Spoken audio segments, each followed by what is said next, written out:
ابھی رمضان کا مہینہ آ رہا، دیکھیے گا کیا حال ہوگا جب لوگ تراویح پڑھیں گے.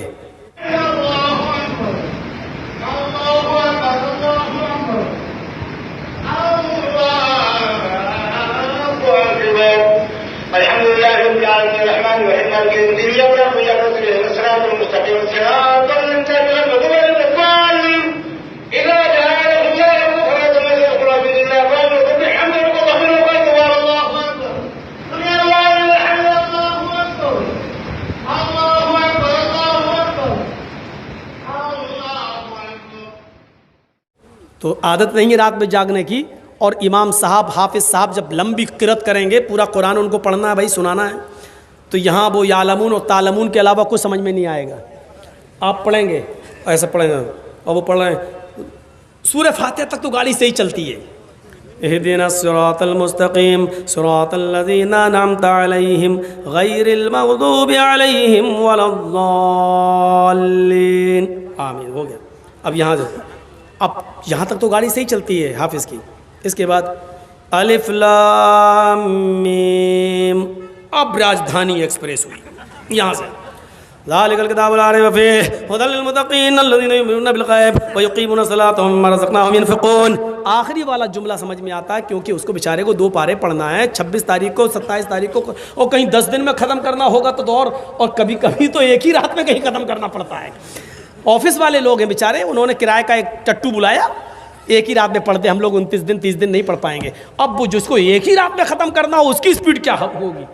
جس کو 29 دن میں ختم کرنا ہے وہ تو یہ ہے ینفقون یعلمون تعلمون، اور جس کو ایک ہی دن میں ختم کرنا ہے اس کا حل کیا ہوگا؟ سمع اللہ اکبر سمع اللہ. یہ چل رہی ہوتی راجدھانی ایکسپریس. اور یہاں پر کچھ لوگ ہوں گے جو ایسے نیت باندھے ہوں گے، اب سو رہے ہوں گے،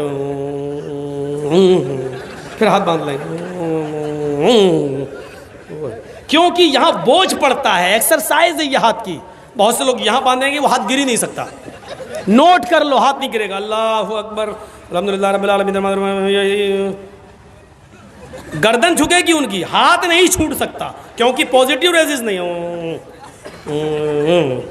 یہ ہوگا، لیکن ہاتھ نہیں چھوٹے گا. کیوں؟ کیونکہ یہاں وزن نہیں، ایکسرسائز نہیں ہے. ہاتھ ہردیا نمہ. ہے ارجن جب ایشور کی پوجا کرنے کے لیے کھڑے ہو تو اپنے دونوں ہاتھوں کو ہردے سینے پر رکھ لو. لگتا ہے کرشن جی بھی اہل حدیث تھے، ایسا محسوس ہو رہا ہے. سینے پہ رکھ لو. ہندو بھائی ہمیشہ یاد رکھیے سینے ہی پہ ہاتھ رکھتے ہیں کہ نہیں رکھتے؟ پوجا کرتے تو ایسے رکھتے ہیں، ہم لوگ ایسے رکھتے ہیں، لیکن رکھیں گے سینے پر. کیوں؟ ان کے دھرم میں بھی لکھا ہے ہردیا سینے پر، کیونکہ بھکتی پوجا دل سے ہوتی ہے. کوئی بھی پوجا پیٹ سے نہیں ہوتی. اب پیٹ کے لیے لوگ کرنے لگے ہیں وہ الگ بات ہے. اب پیٹ کے لیے کرنے لگے، پیٹ کے لیے تو جھاڑ پھونک بھی کرنے لگے.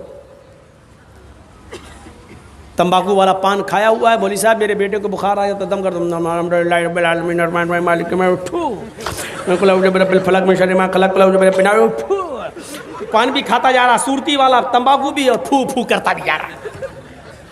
تو پیٹ کے لیے اب عبادت ہو جائے وہ ایک الگ بات ہے، لیکن عبادت دل سے ہوتی ہے. کرشن جی نے کہا ارجن سینے پہ ہاتھ رکھ لو. ہم لوگ بھی سینے پر ہاتھ باندھ لیتے ہیں. اوم بھوبھربھوہ سواہا. بھول چوک میں ہم سے جو غلطی ہو گئی ہو ایشور ہے بھگوان ہم کو معاف کر دینا، چھما کر دینا، سواہا کر دینا ہمارے پاپ کو. ہم لوگ بھی کہتے ہیں الحمدللہ رب العالمین. اے اللہ ہم دل سے گواہی دیتے ہیں کہ ساری تعریف تیرے ہی لیے ہے. الرحمن الرحیم. دل سے گواہی دیتے ہیں جو بڑا ہی مہربان انتہائی رحم کرنے والا ہے. مالک یوم الدین. ہم دل سے تجھے قیامت کے دن کا پورا پورا مالک مانتے ہیں.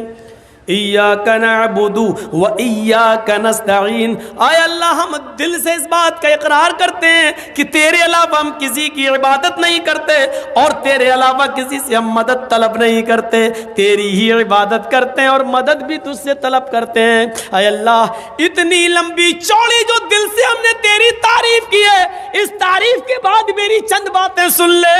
اہدنا الصراط المستقیم. اے اللہ ہم دل سے صراط مستقیم مانگ رہے ہیں، اے اللہ ہمیں 72 سڑکوں پہ چلنے سے بچا لے، اے اللہ ہمیں حنفی شافعی مالکی حنبلی شیعہ سنی ہونے سے بچا لے، اے اللہ جو سیدھا راستہ ہو تیرا، تیرے حبیب کا، تیرا تیرے نبی کا، اے اللہ مجھے اسی صراط مستقیم پر چلنے کی توفیق عطا فرما۔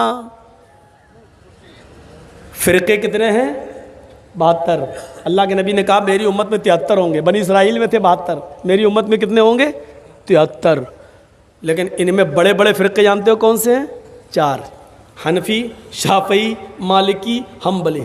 اور آپ تعجب کریں گے، ابن ماجہ کی روایت پڑھیے، اللہ کے رسول نے یہ تو کہا کہ میری امت میں 72، بنی اسرائیل میں 72 تھے، میری امت میں 73 ہوں گے، لیکن جب آپ نے صحابہ کو سمجھایا تو ایک سیدھی لائن کھینچ کر صرف 4 لکیریں کھینچی، 2 ادھر اور 2 ادھر۔ بہت بڑا اشارہ تھا یہ نبی اکرم کا، 2 ادھر کھینچی اور 2 ادھر، اور ان دونوں پہ لکھا ایک سیدھی لائن، یہ ہو گئی سیدھی، ایک ادھر ایک ادھر، ایک ادھر ایک ادھر، ایسے۔ اب کیسے بتاؤں میں آپ کو، سمجھ گئے نا؟ جیسے ہوائی جہاز ہوتا ہے، سیدھا یہ سیدھی لائن، 2 ادھر 2 ادھر، ان چاروں لائن پر اللہ کے نبی نے کیا لکھا؟ ھذا سبیل الشیطان، ھذا سبیل الشیطان، ھذا سبیل الشیطان، ھذا سبیل الشیطان، اور سیدھی جو لائن کھینچی اس پر لکھا ھذا صراط مستقیم، یہ سیدھا راستہ ہے، یہ میرا اور میرے صحابہ کا راستہ ہے، یہ دائیں بائیں یہ 4 سڑکیں جو ہم نے بنائی ہیں یہ سب شیطانی راستے ہیں۔ محمد اور محمد کے صحابہ کا، قرآن اور حدیث کا ایک ہی راستہ جو سیدھا ہے، وَأَنَّ هَذَا صِرَاطِي مُسْتَقِيمًا، اور یہ میرا سیدھا راستہ ہے۔ 4 لائنیں کھینچ کر اشارہ کر دینا یہ بہت بڑی بات ہے میرے بھائیوں۔ میں نے پہلے ہی کہا تھا یہاں پر بھی عقل مندوں کے لیے اشارہ کافی ہے، اشارہ کافی ہے، عقل مند ہیں تو ہمارے لیے اشارہ کافی ہے۔ چلیے آگے چلیے، یوگی پورے شریر کا یوگ ہو۔ اب دیکھیے، اللہ اکبر، رکوع میں گئے، ریڑھ کی ہڈی، کمر بالکل سیدھی کر لو، آپ کرنا پڑے گی، ہم تو کرتے ہی نہیں ہیں۔ اللہ اکبر، سبحان رب العظیم، سبحان رب العظیم، جب تک سیدھی ہو رہی تب تک اٹھ گئے۔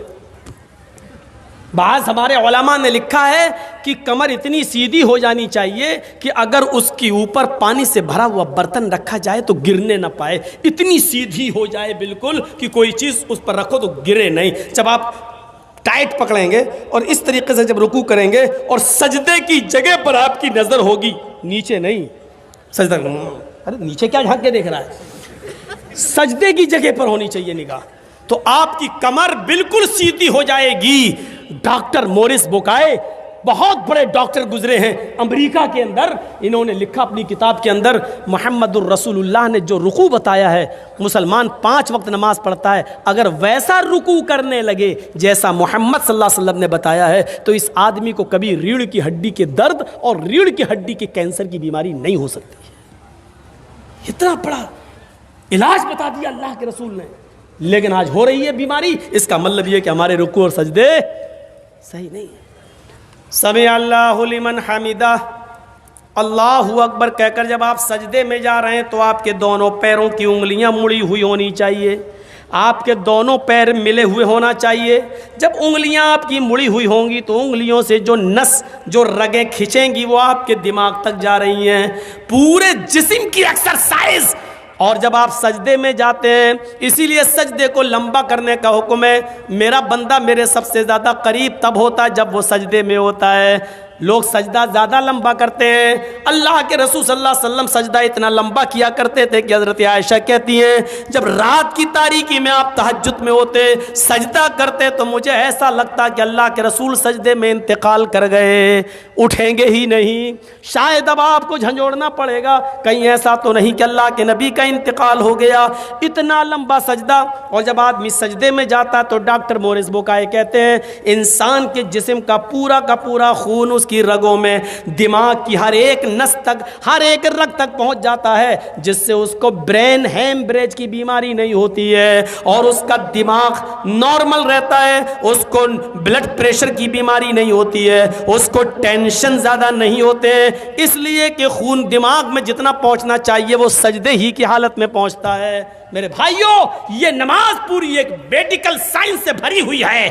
ہم نے بابا رام دیو کا ایک یوگ دیکھ رہا تھا میں، یوگ، اس میں بابا رام دیو نے باقاعدہ اس بات کا اقرار کیا، میں ٹی وی یوٹیوب چینل لوگوں کے سامنے بول رہا ہوں، ریکارڈ ہو رہا ہے، بابا رام دیو نے اس بات کا اقرار کیا تھا کہ نماز سے بڑا یوگ کوئی ہے ہی نہیں، نماز سب سے بڑا یوگ ہے، اگر کوئی نماز پڑھنے لگے تو اس کو اس یوگ کی ضرورت ہی نہیں جو ہم سکھا رہے ہیں۔ نماز پورا ارے جس کی شروعات یوگی سے ہوئی ہو، اس سے بڑا یوگ کیا ہو سکتا ہے؟ یوگی، پورے شریر کا یوگ کرنے والے بن جاؤ، تب تمہاری پوجا